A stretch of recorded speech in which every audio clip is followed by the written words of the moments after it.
Assalamualaikum warahmatullahi wabarakatuh. Bertemu lagi dengan kita dalam program Sisi Lain, mengungkap sejarah melalui sisi yang berbeda.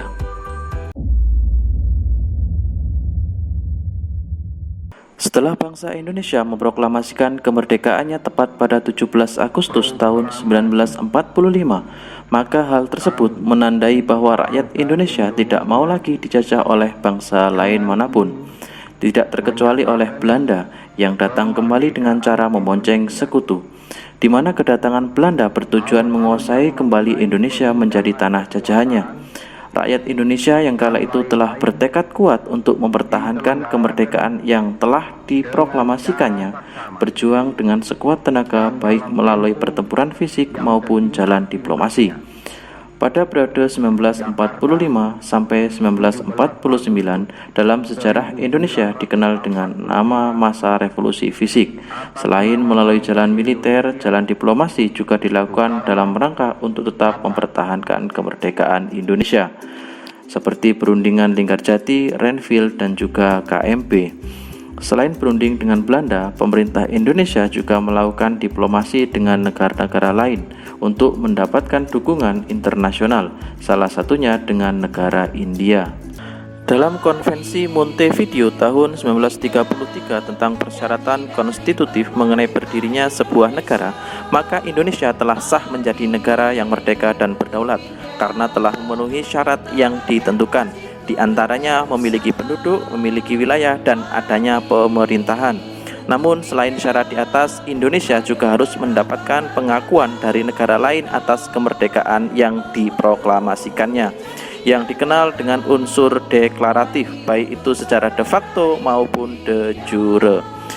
Untuk mendapatkan pengakuan dari negara lain, Indonesia menjalin kerjasama atau diplomasi dengan negara sahabat, salah satunya dengan India.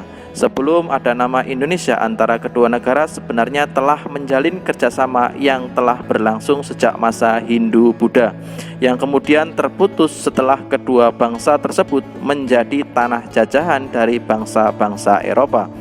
Kesamaan identitas dalam memperjuangkan kemerdekaan, yaitu sama-sama dijajah oleh bangsa asing, juga menjadi pijakan India untuk memberi dukungannya kepada Indonesia. Momen tepat untuk menarik simpati India atas perjuangan mempertahankan kemerdekaan Indonesia terjadi saat pemerintah Indonesia mendengar berita tentang bencana kelaparan yang melanda India kala itu. Perdana Menteri Sultan Syahrir menawarkan bantuan beras kepada pemerintah India sebesar 500.000 ton dan dibarter dengan tekstil atau kain yang saat itu sangat langka jumlahnya di Pulau Jawa. Tawaran bantuan beras oleh Syahrir kepada rakyat India disambut dengan baik pemimpin India, Jawaharlal Nehru. Tujuan bantuan beras tersebut digunakan Syahrir untuk mematahkan aksi blokade ekonomi Belanda dan sekaligus mencari pengakuan kedaulatan internasional terhadap kemerdekaan Indonesia. Pada tanggal 12 April tahun 1946, Perdana Menteri Syahrir secara resmi mengumumkan tawaran bantuan beras sebanyak 500.000 ton kepada pemerintah India dengan pembayaran dalam bentuk barter, terutama ditukar dengan kain India yang pada saat itu sangat langka di Pulau Jawa. Beras sebesar itu rencananya akan dipasok dari gudang penyimpanan beras terutama di daerah Besuki, Cirebon, dan Karawang. Perundingan pertama antara pemerintah Indonesia dengan wakil pemerintah India dimulai pada tanggal 18 Mei 1946.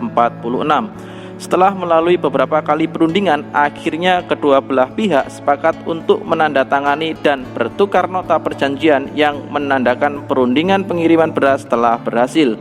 Penyerahan padi pertama dilakukan pada 20 Agustus 1946 melalui pelabuhan Probolinggo.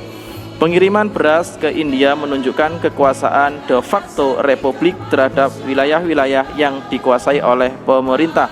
Bung Hatta pada sebuah pidato di radio tanggal 23 Juni 1946 mengatakan bantuan beras ke India memiliki 3 aspek penting, yaitu aspek kemanusiaan, aspek persaudaraan, dan aspek politik. Akibat dari bantuan beras tersebut, Jawaharlal Nehru pada tanggal 2 September 1946 memberikan pengakuannya secara de facto kepada Indonesia Nehru mengatakan bahwa dengan diakuinya republik, maka diharapkan akan menambah adanya perdamaian dunia, mencegah agresi, dan menolong tercapainya kemerdekaan. Selain itu, pada tanggal 23 Maret sampai 2 April 1947, Nehru mengadakan konferensi Inter-Asia di New Delhi, India. Kongres tersebut bertujuan untuk mempererat hubungan antara negara-negara di Asia. Syahrir diundang sebagai delegasi Indonesia dalam kongres tersebut. Dukungan India juga diwujudkan dengan penyelenggaraan Konferensi Asia untuk Indonesia atau Asian Conference on Indonesia di New Delhi yang berlangsung pada 20–25 Januari tahun 1949. Konferensi ini dihadiri perwakilan dari Afghanistan, Australia, Burma atau Myanmar, Ceylon atau Sri Lanka, Mesir, Ethiopia, India, Iran, Irak, Lebanon, Indonesia, Pakistan, Filipina, Saudi Arabia, Suriah, dan juga Yaman. Dengan peninjau dari Cina, Nepal, Selandia Baru, dan Thailand. Dalam pidato pembukaannya, Perdana Menteri Nehru menguraikan maksud dan tujuan konferensi yang secara khusus diadakan untuk membicarakan persoalan Indonesia dan untuk memberikan saran-saran kepada Perserikatan Bangsa-Bangsa supaya perang di Indonesia dapat segera berakhir sesuai dengan ketentuan-ketentuan yang terdapat di Piagam Perserikatan Bangsa-Bangsa. Pada hari kedua konferensi tersebut menghasilkan sebuah resolusi, yaitu Resolusi New Delhi untuk Dewan Keamanan Perserikatan Bangsa-Bangsa. Resolusi yang dihasilkan mengenai masalah Indonesia adalah sebagai berikut. Pertama, yaitu pengembalian pemerintah Republik Indonesia ke Yogyakarta. Kedua, pembentukan pemerintah ad interim yang mempunyai kemerdekaan dalam politik luar negeri sebelum tanggal 15 Maret 1949. Yang ketiga, penarikan tentara Belanda dari seluruh Indonesia. Yang keempat, penyerahan kedaulatan kepada pemerintah Indonesia Serikat paling lambat 1 Januari 1950. Semua tuntutan konferensi New Delhi itu akhirnya termuat dalam resolusi-resolusi Dewan Keamanan PBB pada 28 Januari 1949 yang isinya sebagai berikut. Pertama, penghentian operasi militer dan gerilya. Yang kedua, pembebasan tahanan politik Indonesia oleh Belanda. Yang ketiga, pemerintah Republik Indonesia kembali ke Yogyakarta. Dan yang keempat, akan diadakan perundingan secepatnya.